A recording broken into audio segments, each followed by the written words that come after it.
حضور سید عالم علیہ السلام فرماتے ہیں اللہ حیا فرماتا ہے کہ اس کا بندہ اس کے سامنے ہاتھ پھیلائے اور اللہ اس کے ہاتھوں کو خالی واپس کر دے۔ اللہ حیا فرماتا ہے۔ کیا معنی ہے کہ اللہ تبارک و تعالی لحاظ کرتا ہے اس بات کا کہ اس بندے کی امید نہ ٹوٹ جائے، رب کی بارگاہ سے جو اس کی توقع ہے وہ توقع نہ ختم ہو جائے۔ اور ایک مقام پہ حضور نے فرمایا جب سفید داڑھی والا مسلمان قبر میں جاتا ہے تو اللہ فرشتوں سے فرماتا ہے اسے عذاب نہ دینا، مجھے حیا آتی ہے۔ لیکن اگلے لفظ جو حضور نے بیان فرمائے وہ سمجھنے والے ہیں، فرمایا رب کہتا ہے مجھے حیا آتی ہے، تو بندے کو بھی تو حیا کرنا چاہیے، اس کو بھی حیا کرنا چاہیے کہ کوئی تو موقع ایسا ہو جب میں کوتاہیوں سے بچوں۔ اب اگر میری عمر کے تقاضے بڑھ گئے ہیں تو میرے حلم کے تقاضے بھی بڑھ جائیں، میری وفاداری کے۔ وہ حضرت حافظ سعدی رحمۃ اللہ علیہ نے ایک مقام پہ فرمایا کرنے لگے میں نے 20-22 سال کے بوڑھے بھی دیکھے اور میں نے 80-90 سال کے نوجوان بھی دیکھے۔ حضور یہ کیا بات ہوئی؟ فرمانے لگے عمریں بڑی زیادہ ہو گئی ہیں لیکن اپنے مزاج کے لحاظ سے وفادار بچپنا ہے طبیعت میں، ابھی بھی عادات ایسی ہیں کہ جن میں غور کرنے کی ضرورت۔ اور فرماتے ہیں کچھ لوگ ایسے ہیں کہ عمریں تھوڑی ہیں لیکن انہوں نے اپنے آپ کو سمیٹ لیا ہے، بعض چیزوں پر اپنے اوپر پابندی کر لی ہے، بعض چیزوں کا لحاظ کرتے ہیں، کچھ معاملات سے بڑی ہمت کر کے بچتے ہیں۔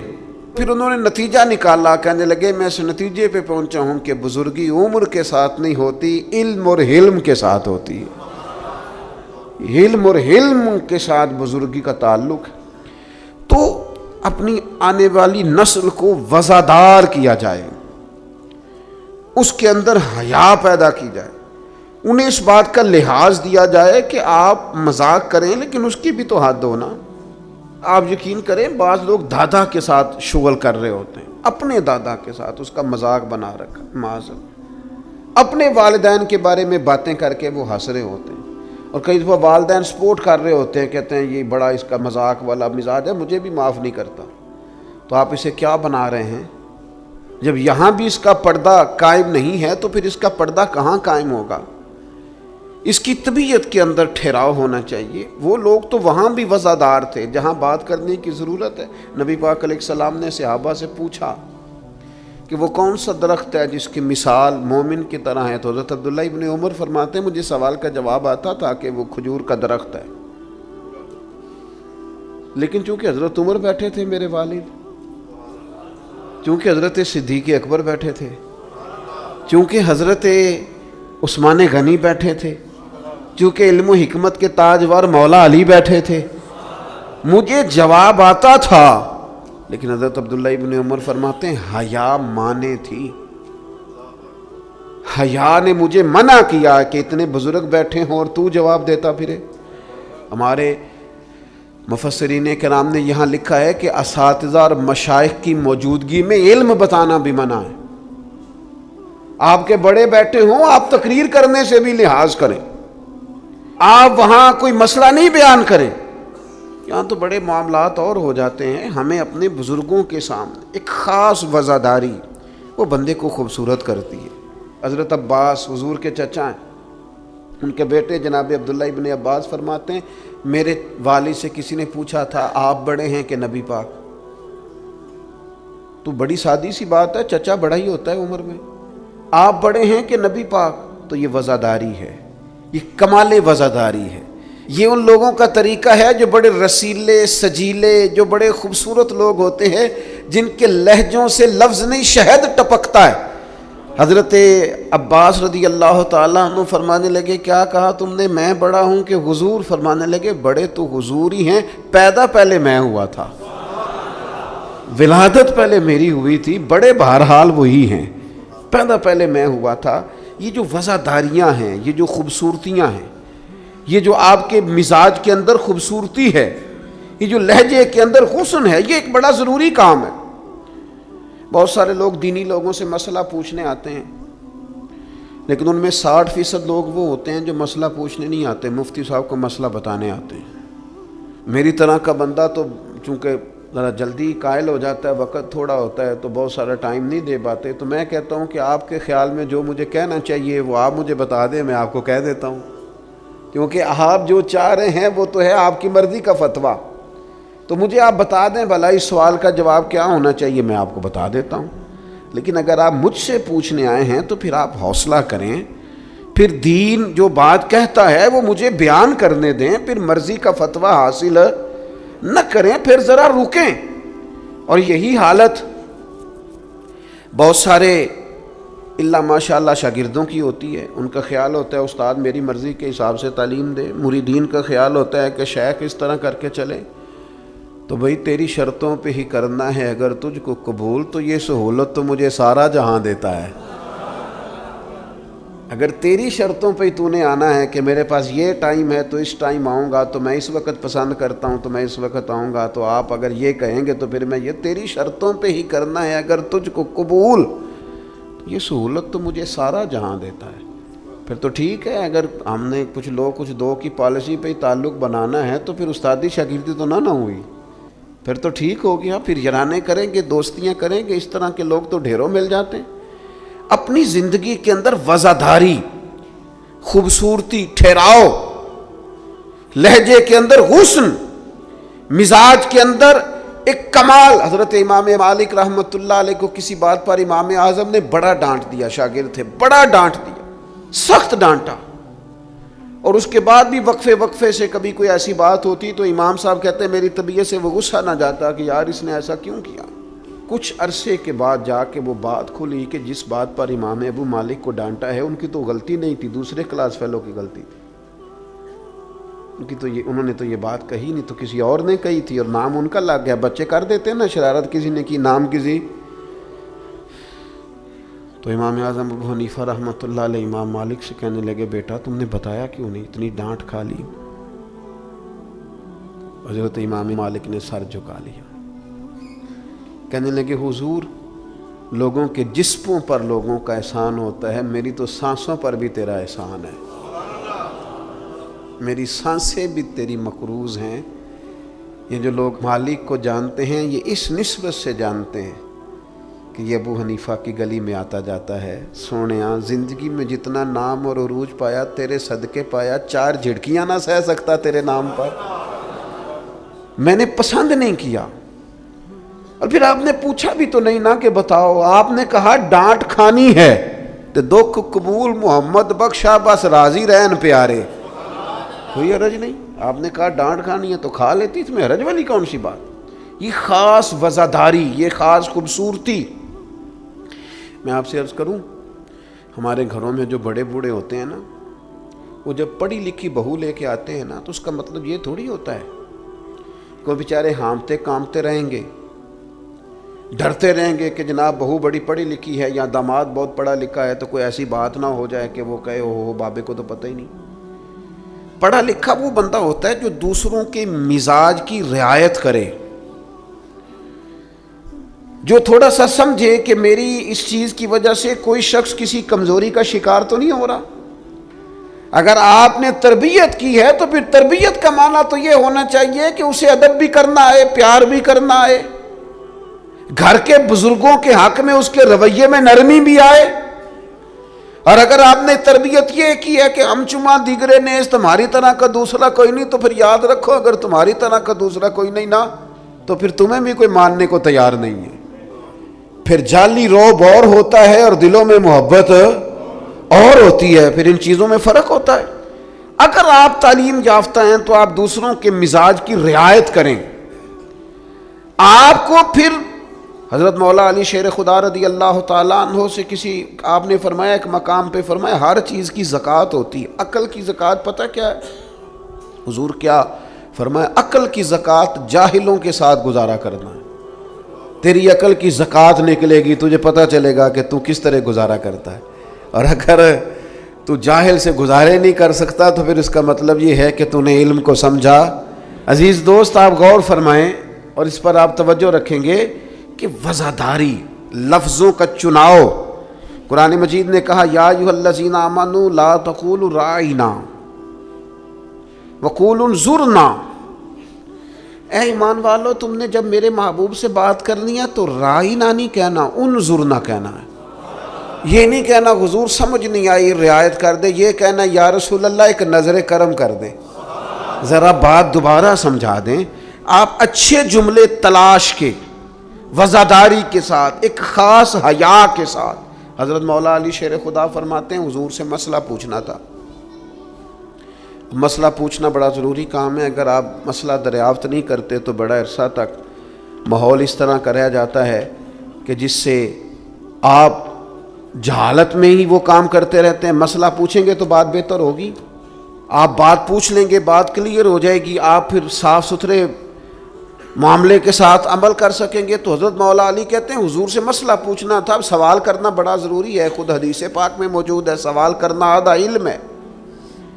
لیکن حضرت علی کہتے ہیں نبی کریم سے مسئلہ پوچھنا تھا، میں نے مہینوں انتظار کیا، ہفتوں انتظار کرتا میں. میرا خیال تھا کہ میں سوال کی تکلیف بھی نہ دوں، کوئی اور آ جائے آ کے حضور سے مسئلہ پوچھ لے. حیا مانی تھی میں داماد ہوں حضور کا رشتے میں. کچھ ایسی باتیں ہیں جو حیا کے مانند میں سوال نہ کرتا. میرا دل ہوتا کوئی اور پوچھ لے، وہ پوچھے گا حضور بتائیں گے، ساتھ میرا مسئلہ بھی حل ہو جائے گا. لیکن جہاں لوگ بے باکی کو اور بے حیائی کو کہتے ہیں جی ہو میں پرواہ نہیں کرتا، تو یہ تو بھئی آپ نہیں پرواہ کرتے تو آپ کی مرضی ہے. اور ہمارے زمانے میں ویسے بھی جو زیادہ بدتمیز ہوتا ہے اس کا عروج بھی زیادہ ہوتا ہے. بدتمیزوں سے لوگ ڈرتے ہیں.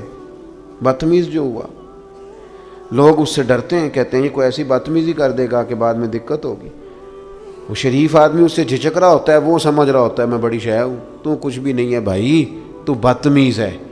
اور کچھ لوگ گاند سے اس لیے بچتے ہیں کہ اس میں روڑا پھینکا تو چھینٹے پڑیں گے، پھر کپڑے بدلنے پڑیں گے، نہانا پڑے گا، اس لیے لوگ بچ کے گزرتے ہیں. اور تیرا خیال ہے کہ تجھ سے بڑا لوگ ڈرتے ہیں. تو اپنی زندگی میں وزاداری، شرم و حیا. اب دیکھیے سیدہ عائشہ صدیقہ رضی اللہ تعالیٰ عنہ ارشاد فرماتی ہیں نبی پاک علیہ السلام عرب کی کنواری لڑکیوں سے بھی زیادہ حیا والے تھے، شرمیلے تھے. حضور علیہ الصلوۃ والسلام فٹافٹ بے باک ہو کر کسی سے کوئی بات نہ کرتے. اب دیکھیں صحابہ غلام ہیں رسول پاک کے، اگر حضور کسی کا نام لے کے بھی اس کی تربیت کرنا چاہیں تو وہ آدمی خوش ہوگا، سعادت مندی ہوگی. لیکن حضور کو کسی شخص کے بارے میں بتایا جاتا نا فلاں نے یہ بات کی ہے، تو کبھی نامینیٹ کر کے اس بندے کے سامنے بات نہیں کرتے. یہ وزاداری والا معاملہ ہے. تو محبوب کیا فرماتے؟ حضور فرماتے لوگوں کو کیا ہو گیا ہے، اب انہوں نے اس طرح کرنا شروع کر دیا. وہ ایک کی بات ہوتی سب کو سمجھ آ جاتی اور اس کے بھی ساتھ لگتے اصلاح ہو جاتی. اپنی مزاج سے اپنی وزاداری کو ختم نہیں کریں، اپنے لہجے کو ختم نہ کریں. میں مذہبی اسٹیجوں پہ دیکھتا ہوں مجھے بڑی تکلیف ہوتی. جو فلانی چیز نہ مانے وہ حلالی نہیں، جو فلانی بات کا جواب نہ دے باپ کا ہی نہیں. یہ آپ کا سٹائل ہے؟ یہ دیندار لوگ اس طرح بات کرتے ہیں؟ یہ آپ ڈگریاں جاری کر رہے ہیں؟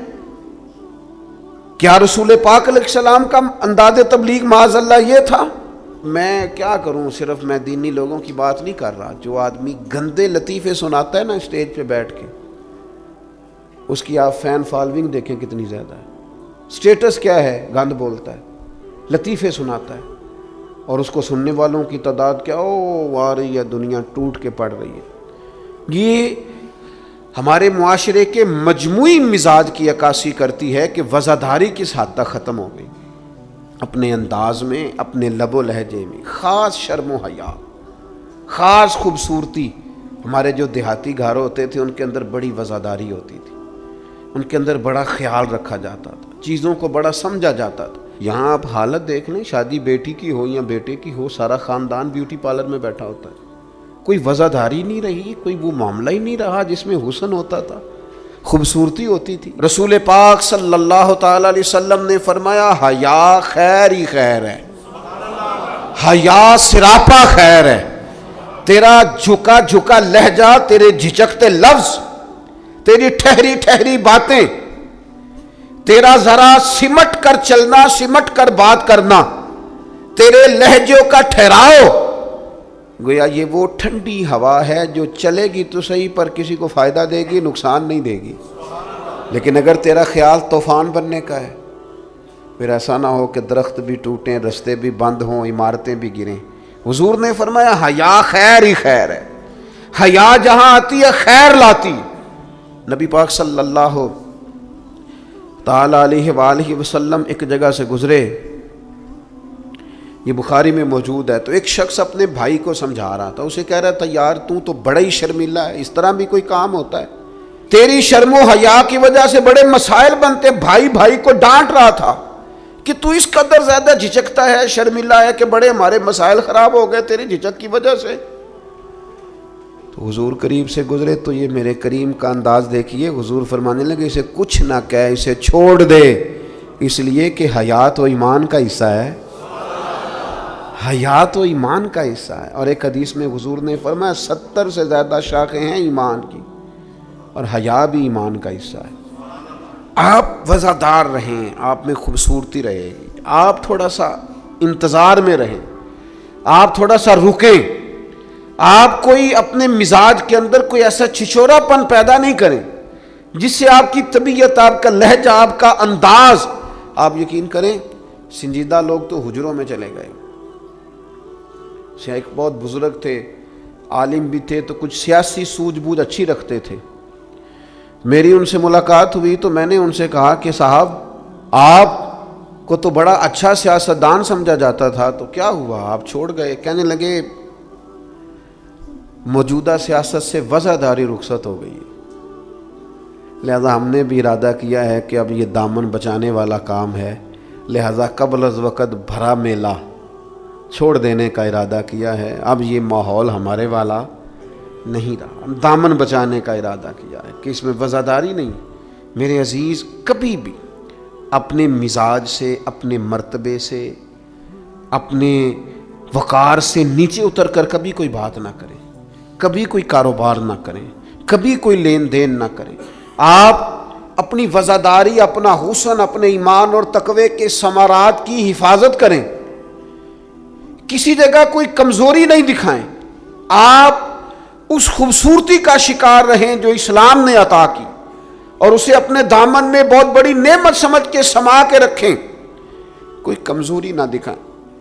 تھوڑی سی مشکل ہوتی ہے جب انسان زمانے کے ساتھ مل کے نہیں چلتا تو مشکلات آتی ہیں تھوڑی بہت، جب دور کے مطابق فیشن نہیں کرتا تو ظاہر ہے اسے لوگ پینڈو بھی کہتے ہیں، اسے جاہل بھی کہتے ہیں، اسے یہ بھی کہتے ہیں کہ اسے شعور کوئی نہیں، یہ تانے تھوڑے بہت سننے پڑتے ہیں، لیکن آپ کی وزاداری، آپ کے وقار میں، آپ کے لہجے میں کسی قسم کی کوئی کمزوری نہیں آنی چاہیے۔ آپ ایک نمونہ ہیں، اور یہ مت سمجھیے گا کہ لوگ صرف آپ کی تقریر سے تاثر لیتے ہیں، آپ کا نمونہ عمل آپ کے گھر سے لے کر دوستوں کی محفل تک وہ شمار کیا جاتا ہے۔ آپ بڑی خوبصورتی کے ساتھ، حضرت غوث اعظم رضی اللہ تعالیٰ عنہ 2000 دینار کا جوڑا پہن کے جمعے کا خطبہ دیتے تھے، 2000 دینار کا جوڑا۔ تو آپ کی اہلیہ نے ایک دن کہا کہ حضرت کئی دفعہ ایسے ہوتا ہے کہ صبح کا کھانا گھر میں ہوتا ہے اور شام کا نہیں ہوتا، لیکن آپ جب منبر کی طرف بڑھتے ہیں تو آپ کا لباس اتنا شاہانہ ہوتا ہے کہ لوگ سمجھتے ہیں پتہ نہیں ہم کتنے کو مالدار ہیں۔ تو حضرت فرمانے لگے یہی تو میں چاہتا ہوں، میں نہیں چاہتا کہ میں پھٹے کپڑے پہن کے رکھوں اور لوگ جاتی دفعہ میرے ہاتھوں میں نذرانہ تھما کے جائیں کہ یہ رکھ لیں، لباس لے لیجئے گا۔ فرمایا اس طرح کا لباس پہنیں گے، اس طرح کی وزاداری اختیار کریں گے کہ جدھر جدھر سے گزریں گے لوگ سمجھیں گے کہ اللہ نے دینداروں کو بڑا بے نیاز بنایا ہوا ہے۔ ہم اپنی وزاداری کے اندر کیوں کوئی کمزوری لائیں؟ اپنے مزاج کے اندر آپ یقین کریں حضرت سعدی شیرازی قرضہ پکڑ کے مہمان نوازی کرتے تھے، قرضے پکڑ کے لوگوں کو کھانا کھلانا، اس لیے کہ وزاداری قائم رہے اور کسی جگہ کسی کمزوری کا اظہار نہیں کرنا تاکہ کسی کو پتہ نہ چل جائے، کوئی یہ نہ سمجھے کہ دین کے نام پہ آئے ہیں تو بار بار یہاں سے سوال ہو رہا ہے۔ تو یہ حیا ہے، یہ خوبصورتی ہے، یہ مزاج کا حسن ہے۔